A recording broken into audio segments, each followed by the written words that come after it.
Good afternoon. Joining me here today are Secretary of the Department of Budget and Management, David Brinkley, and our Chief Legislative Officer and Senior Counselor to the Governor, Kiefer Mitchell. Today, for the first time in nearly a quarter century, the state of Maryland is projecting a long-term balanced budget, including a $2.5 billion surplus, which is the biggest surplus ever in the history of our state. This is an incredible achievement which ends decades of deficits and runaway spending. Reaching this point took every bit of 7 years of hard work and holding the line. Already, some politicians see this as a chance to go on a big spending spree with pet projects and big payouts to special interests and new mandated increases in spending. That is not going to happen on my watch. We're not going to squander this hard-earned surplus on special interests. We're going to invest it in the hardworking people of Maryland, and we're going to leave our state in better shape for future generations. It's important to remember how we got here. Before I took office, Maryland's economy was floundering after years of running up the credit cards. The result was devastating. $5.1 billion structural deficit and red ink projected as far as the eye could see. Businesses, jobs, and taxpayers were fleeing the state in record numbers. And as a lifelong Marylander who loves this state, that broke my heart. It also made me frustrated enough to step up and try to do something about it. I pledged that if I was elected governor, that I would do everything in my power to finally bring fiscal responsibility and common sense to our state capital. For 7 years, we have been doing exactly what we said we would do. The day after my swearing in, my first full day on the job, we submitted the first balanced budget in a decade, which eliminated nearly all of the $5.1 billion structural deficit that we inherited. We have not had a single tax increase the entire nearly 7 years since I became governor. Instead, we have cut taxes, tolls, and fees 7 years in a row by more than $2.5 billion. And we put all of that money back into the pockets of hardworking Maryland families, small businesses, and retirees, and back into our growing economy. We changed the entire mission of state government to be unabashedly pro-jobs and pro-business. As a result, Maryland literally did a complete 180-degree turn. Before our administration, Maryland's state economy ranked 49th out of 50 states. We took it to number 6, which was the biggest economic turnaround in America. Last year, the COVID-19 pandemic wreaked havoc on our national and state economies and on small businesses and on struggling Americans and the people of our state. It also had a dramatic effect on federal, state, and local government revenues. Last April, the state comptroller, Peter Francho, was projecting an immediate 50% decrease in revenues with a potential revenue loss of $2.8 billion, threatening to wipe out all of the progress that we had made over 7 years and to plunge the state into a prolonged fiscal crisis. In response, we took decisive actions to protect our state's fiscal health. We immediately instituted a budget freeze on all state spending across all state government agencies, except for COVID-related expenses and payroll necessary to support our employees.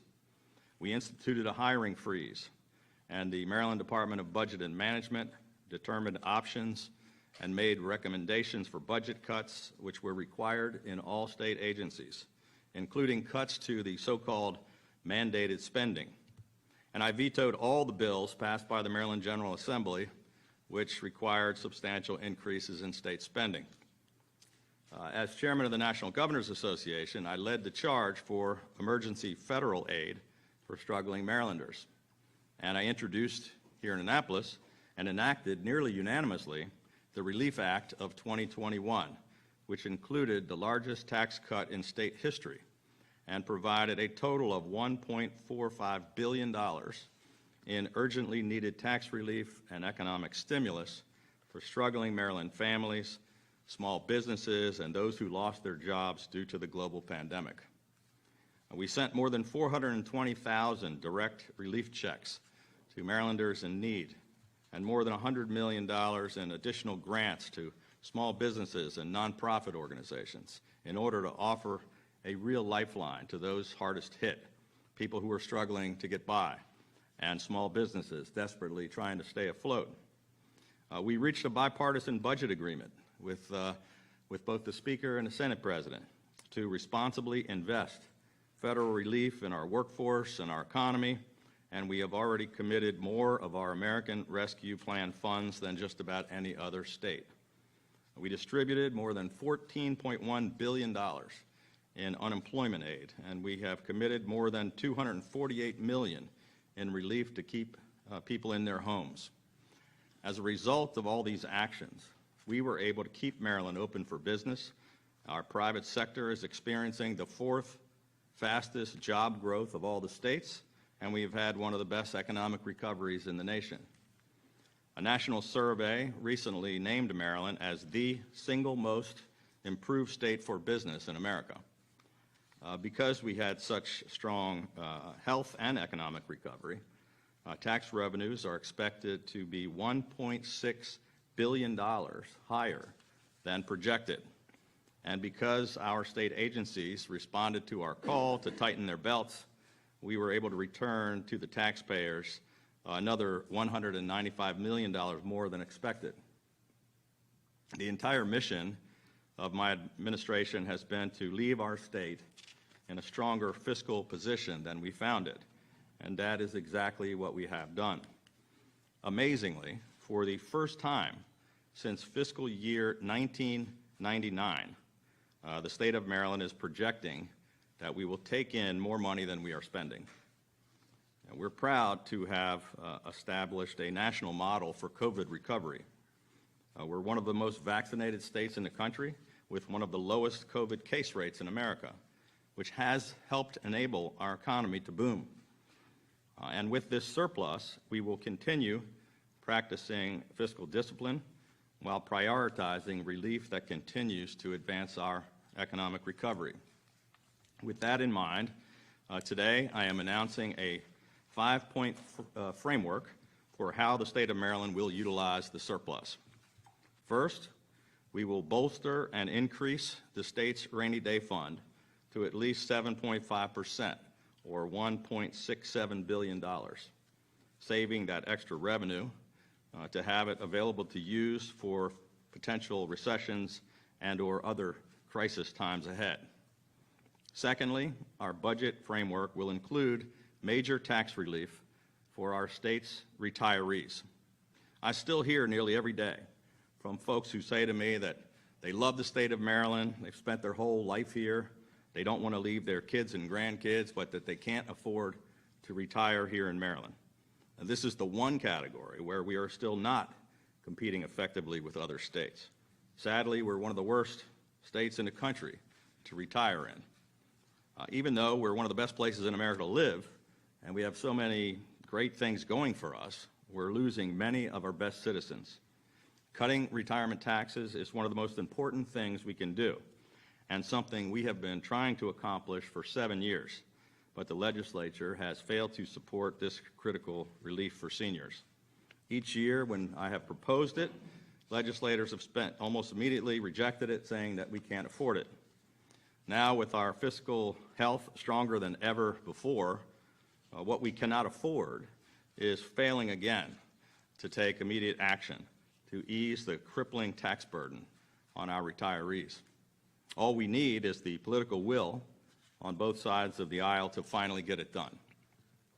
Third, we will build on the Relief Act by proposing additional direct tax relief for working families across the state who need help most. After a long and difficult 19 months of sacrifice and struggle, my top economic priority continues to be making sure that Marylanders can keep more of their hard-earned money in their own pockets. Fourth, as we continue our recovery, we will continue to deliver much-needed assistance for Marylanders who need it the most.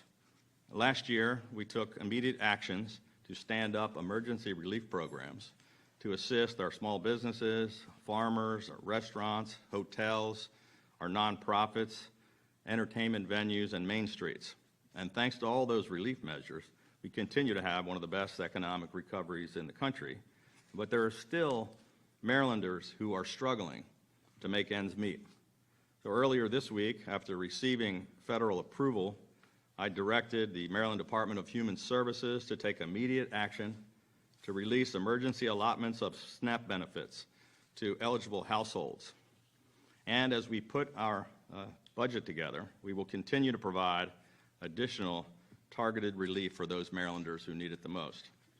Fifth, with fall negotiations for collective bargaining for public employees about to begin, I have directed the Department of Budget and Management to explore how to best utilize some of these funds to the benefit of our hardworking and dedicated state employees who have been unwavering in their commitment throughout our COVID-19 response.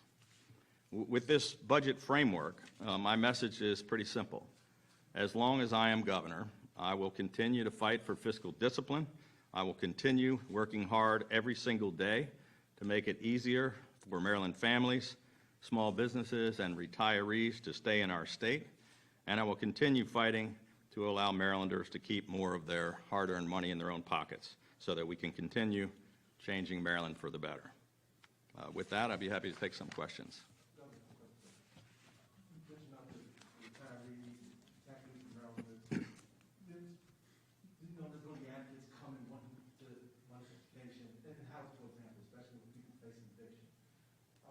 What made you to use that money, maybe say not for education or not for housing? Could you explain some parts of what you've already done? Yeah, we've put more into rental relief than at just about any other state in the country. We've done it very effectively. We started, I think, 5 or 6 months before the federal benefits took place. We have very little housing problem right now. I think we're probably the best in the country at getting the rental relief and housing funds out to assist people. We have very low eviction rate in the state, very few people that are not able to pay their rent, but that's where most of our focus has been. That's where we've both put state and federal dollars out on the streets. But as I mentioned in my remarks, we are going to continue to help those that are struggling and in need in every way that we possibly can. Anybody else? Governor, the only price tag that came with the 5-point plan was the bolstering of the rainy day fund. The 5-point plan that you proposed, does that essentially consume the roughly $5 billion in surplus and additional? Well, everything I talked about has a price tag. I mean, we do have, if we put our budget together in January, we do have to account for the tax cuts that we're talking about as well. So that's real dollars that we have to account for. But we're going to, these are the broad outlines of how we plan to spend the next couple of months addressing, how we continue to keep the state moving forward on good financial footing. But the details of that budget, we submit to the legislature will be sometime in January. Last week, the capital affordability committee talked about the possibility of using these new revenue floors as a way to expand the amount of money that the state borrows, especially given the fact that they believe that they could borrow money at a cheaper rate. Yeah. Do you support expanding how much money the state could potentially borrow moving forward? I mentioned that one of the biggest problems we had was all the money that we had borrowed, and that we had a $5.1 billion structural deficit when I got here. We finally have got a structurally balanced budget moving forward into the future as far as we can see. And I don't know about the logic of trying to go backwards and take us back to the kinds of over-borrowing and overspending that we've done in the past. I'm sorry if I missed the number figure, but how much of this windfall will go to bolster the state's rainy day funding? Can you give an example of what kind of enhancements state workers you might be looking at? Well, we can't get into the discussions of details about what we might be negotiating with our public employee unions moving forward, but we're going to try to find ways to work together with them to provide them some I think, well-earned, additional compensation some way that we can. So we can't get into the details. With respect to the rainy day fund, we talked about raising it to 7.5%, which is higher than it's been, and at 1.4 million. I'm not sure where it is now. Maybe the budget secretary can, how much cash that would. Like, Yeah, how much of this surplus do you plan to put in the bank? The goal is to get it to 7.5%, or we're statutorily required to be at 5% now. And so that'll take us to about 1.4, close to $1.5 billion. It looks like our general fund now is going to be in the $20 billion range, so that's what we're going to target. And the issue here, again, is to ensure that we have shock absorbers and cushions. You see how quickly it changed from 12 months ago. The governor is on track with what he wants to do in trying to provide some relief, but then also making sure that we talk to state employees who've stuck by the state through all this, but then also try to make sure that we conform to the law as we negotiate all that going forward. So with that, I'm so sorry, the numbers went so fast, so I just wondering how much of the $2.5 billion you're going to put away in the rainy day fund? If we stick it aside there, it'll be in the $1.4 to $1.5 billion range based on the $20 billion number that we have. Sorry. So Governor, on the retirement, that's a huge piece of the pie. Can you elaborate a little bit more for people all leaving the Delaware? You know, it's one of the things that, I talked about running for governor the first time in 2014, and I really heard this constantly. I still hear it today, as I mentioned. I hear people constantly saying, I don't want to leave the state. I don't want to leave my kids and grandkids, but I can't afford to stay here. They're moving to Delaware. They're moving on. We have states all around us that don't have retirement taxes, and we've got one of the highest ones in the country. We have people moving to the South, just about anywhere they can. And it's not because they hate the state of Maryland or they don't want to live here. They like the quality of life. They like a lot of things that we have. They just, we're forcing them out of the state, and we're losing some of our really, best contributors that we want to keep, that they've spent a lifetime here. So it's something that we've been talking about since 2014. We have cut retirement taxes. We've nibbled around the edges 5 different times. We've passed small chunks of retirement cuts. We passed the Hometown Heroes Act. We cut taxes for military retirees, and we then did those multiple times each, but broad-based retirement tax cuts to help every single, person that's struggling to retire. That's what we continue to want to get done, and now we can afford to do it. I understand the concerns. The legislature said, well, this is going to take tax revenue. We can't afford to give that money back to the people who are paying it. Well, now we can, and so we think it's probably the most important way to spend the money. So for people who are watching this who are retired or about to retire, is your message now? The message is we're going to continue to try to fight for them, and I think now's the time to weigh in with your legislators to say how important it is. I mean, I know how important it is to the folks that you're talking about, but I think the word hadn't gotten through to some of our friends on the other side of the aisle in the state legislature.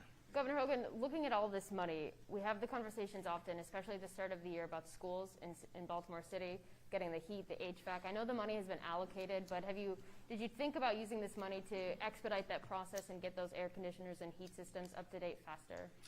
Well, as we've talked about before, Mackenzie, this is, Baltimore's the 3rd highest funded school system in America. We also, our 21st Century Schools program, we're building all of the new schools in the city. The state is.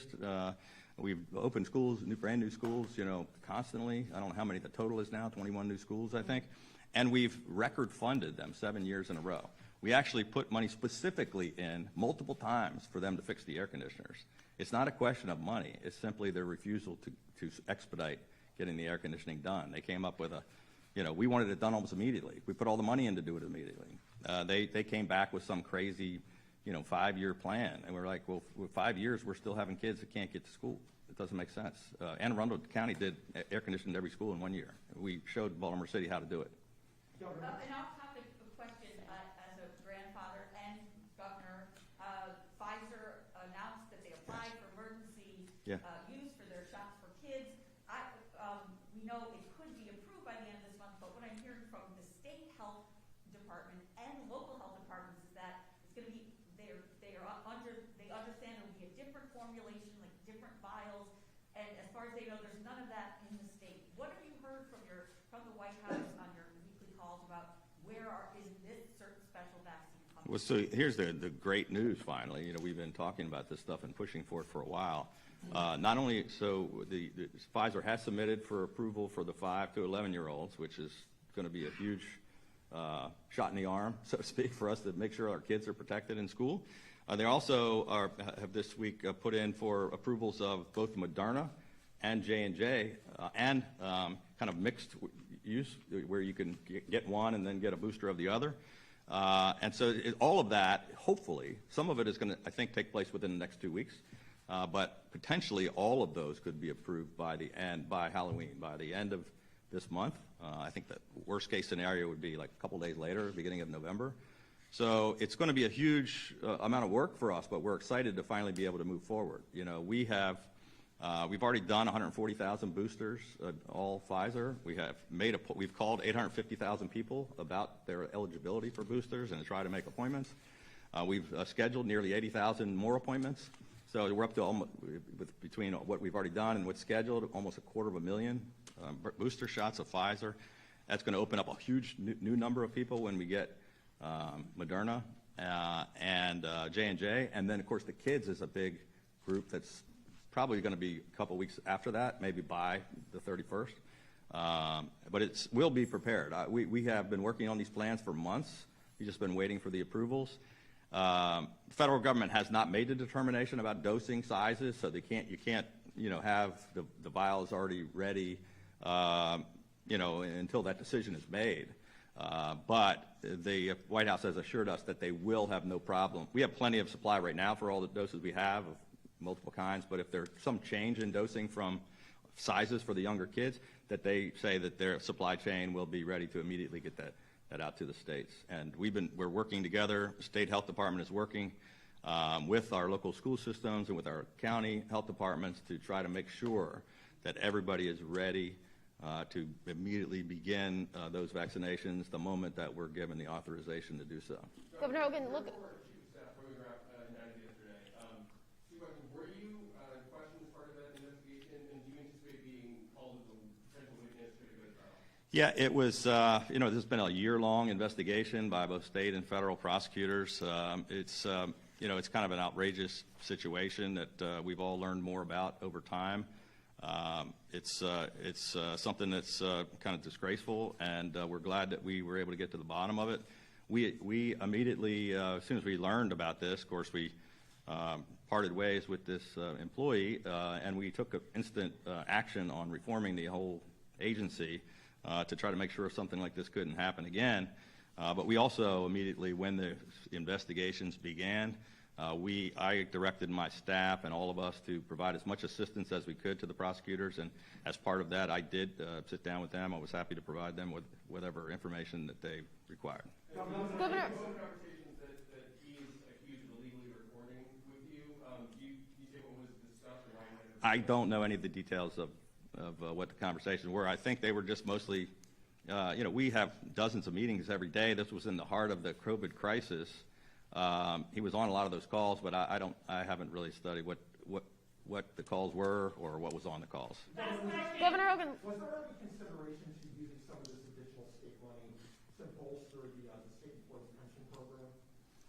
I think we have had some discussions about that. We haven't made final decisions on exactly what we're going to do, but I can tell you that in our discussions internally with our budget team, it's one of the options that we're considering.